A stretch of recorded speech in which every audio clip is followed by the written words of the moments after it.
Good evening and welcome. I'm your host Zahak Tanweer from Milli Chronicle England, and today we have a very sensitive and significant topic to discuss.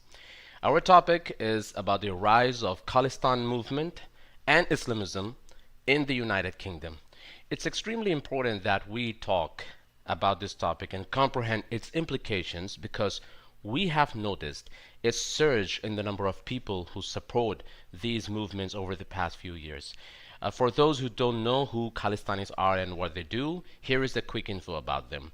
The Khalistan movement is a Sikh separatist movement and a Sikh separatist group who have the roots in the partition of India and Pakistan. And since then, the Khalistan movement has been very active against India. And in fact, in March this year, the Khalistan supporters attacked the Indian High Commission in London while disrespecting the Indian flag. Meanwhile, the Islamist groups with the anti-India agenda have also grown in the United Kingdom, and the Leicester violence in August and September 2022 was the outcome. Please join me in welcoming Mr. Colin Bloom, who serves as the faith advisor to the British government, and he recently advised the British government to carry out crackdown against the fringe Khalistani elements who use aggressive tactics to encourage the Sikh community in the United Kingdom for their ulterior agenda. Thank you, Mr. Bloom, for joining us today.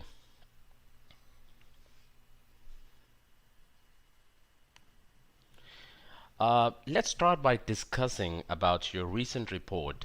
Um, why did you do this report, and what were the main findings? Well, thank you very much. I was commissioned in 2019 to write the report. That's obviously 3.5 years ago. And the report has really taken a lot longer than I think we had originally planned, but it is very, very thorough. Part of the reason was because of COVID, which came right in the middle of the evidence gathering process. But we had 21,000 responses to our call for evidence, one of the biggest calls for evidence that I think the British government has had. And it demonstrated, I think, really that faith, people of faith and places of worship make a profound and overwhelmingly positive contribution to society. And so for all faiths, whether it's Muslim, Christian, Sikh, Hindu, Jew, or any of the others, we know that their places of worship are schools of virtue, making a very positive contribution to society.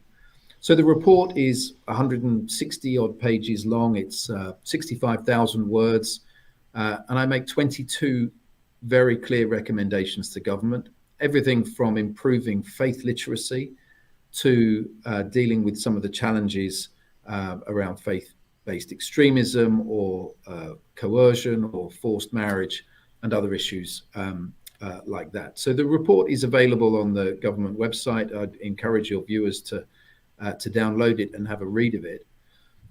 One of the key findings that came from the report was that people of faith and places of worship are just really making a very positive contribution and a positive impact in society. And that faith literacy amongst public servants was very, very low. And as you'll know, the UK is one of the most diverse countries on the planet. We have every faith represented here, particularly in London, where we have so many different diaspora that live and contribute to this great city.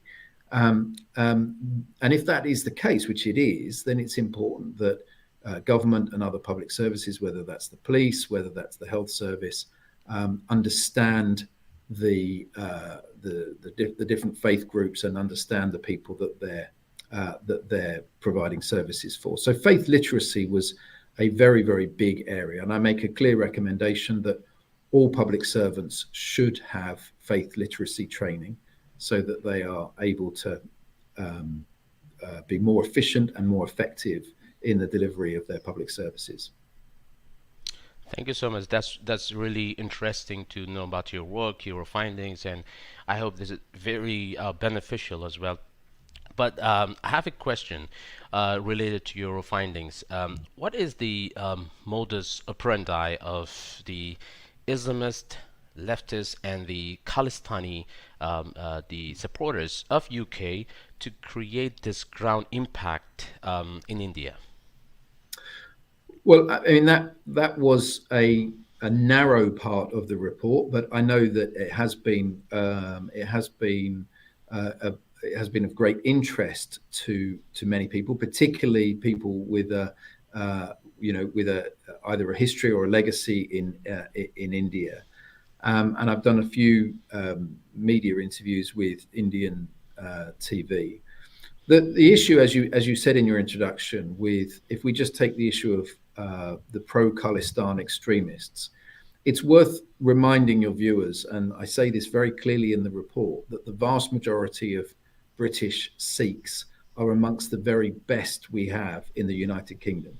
They're generous, they're kind, they're peaceful, they are decent, wonderful human beings, and they're overrepresented in almost every indicator of human endeavor. I mean, they're overrepresented in the arts, overrepresented in academia, overrepresented in home ownership. Their families stay together longer. The divorce rates are very, very low. All kinds of very, very positive attributes that can be given to the vast majority of British Sikhs.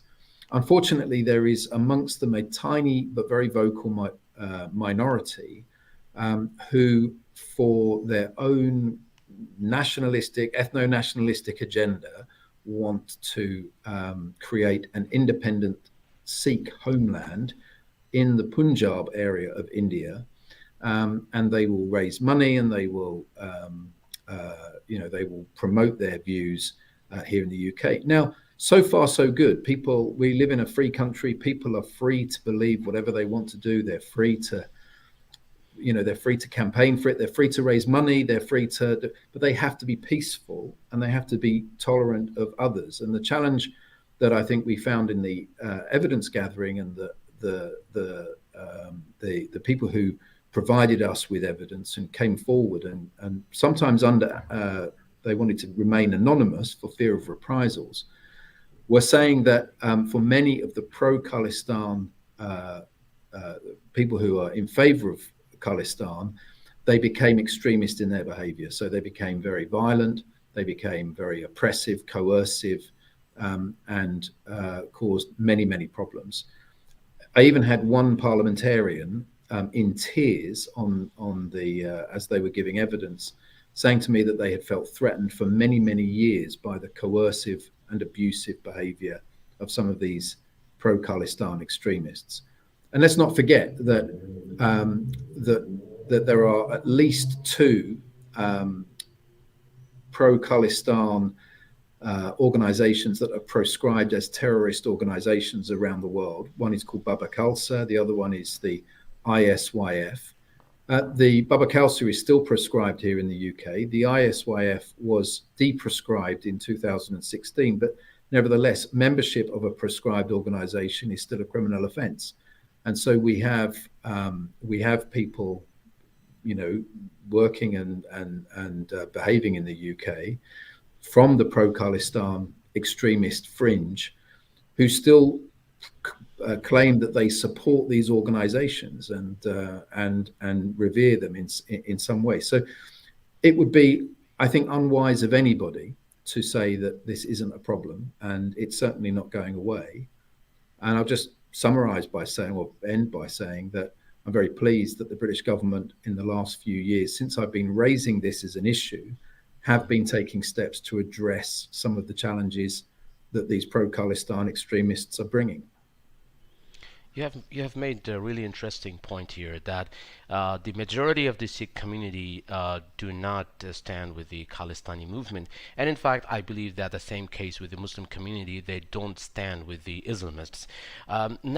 Here is a question: like, do you feel that these elements, the Khalistani elements or the Islamist elements, are they genuine in their cause, or do they have noble intentions, or are they just exploiting the Muslim and the Sikh communities for their ulterior motives?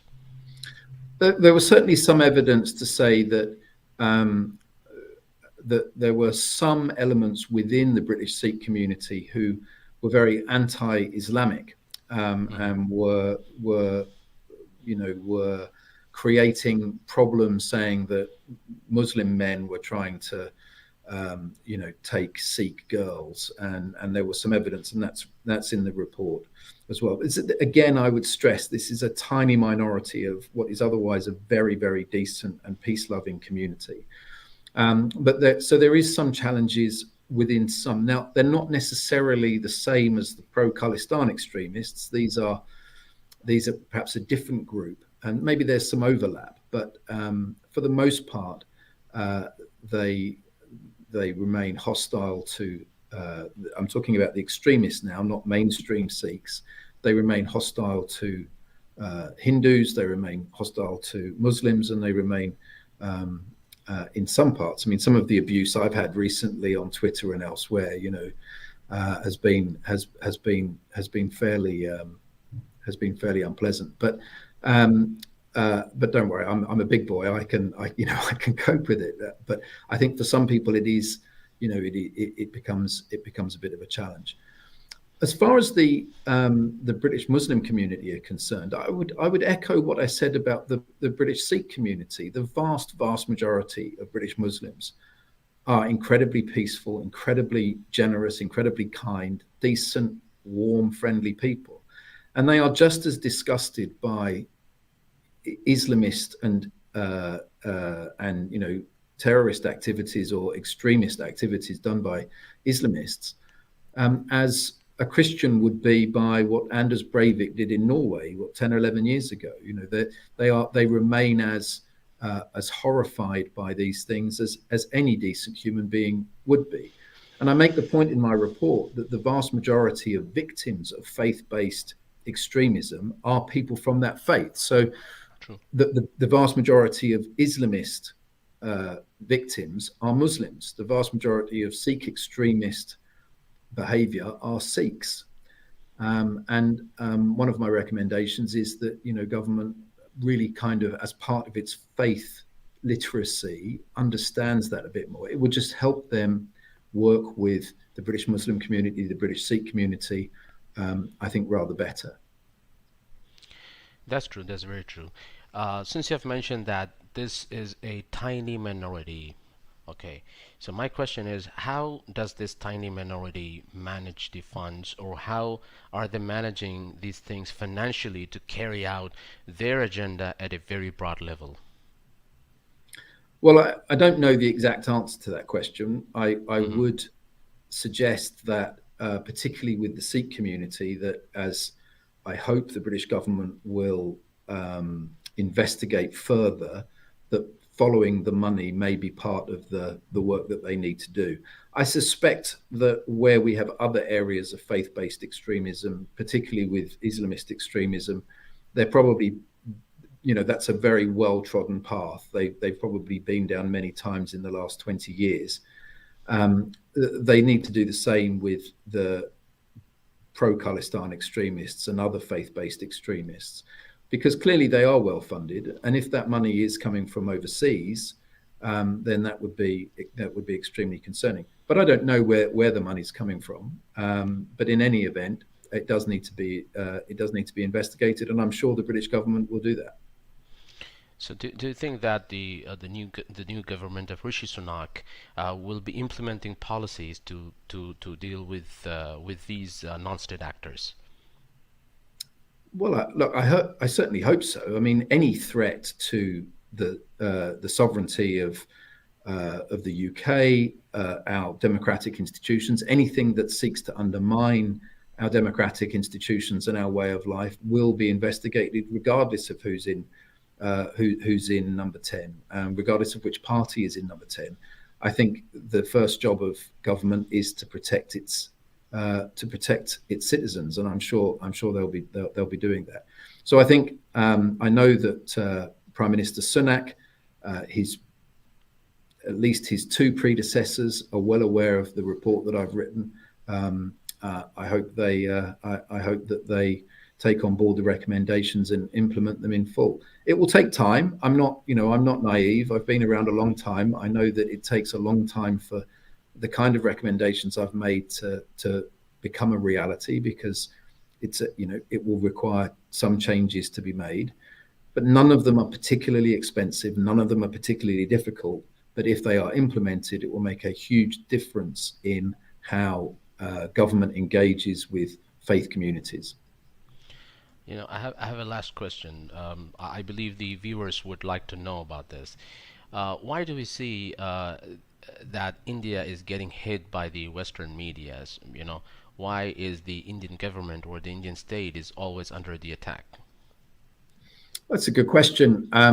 It's not always under attack. I mean, it does get it does get a lot of praise as well. The UK and India has a wonderful shared heritage that goes back hundreds of years, and I think there are probably very few countries that have a closer relationship and a closer bond between India and the UK, and that comes under whichever party, whether it's the current party in the UK or the current party in India. I think that shared heritage and those relationships. And don't forget, here in the UK, we have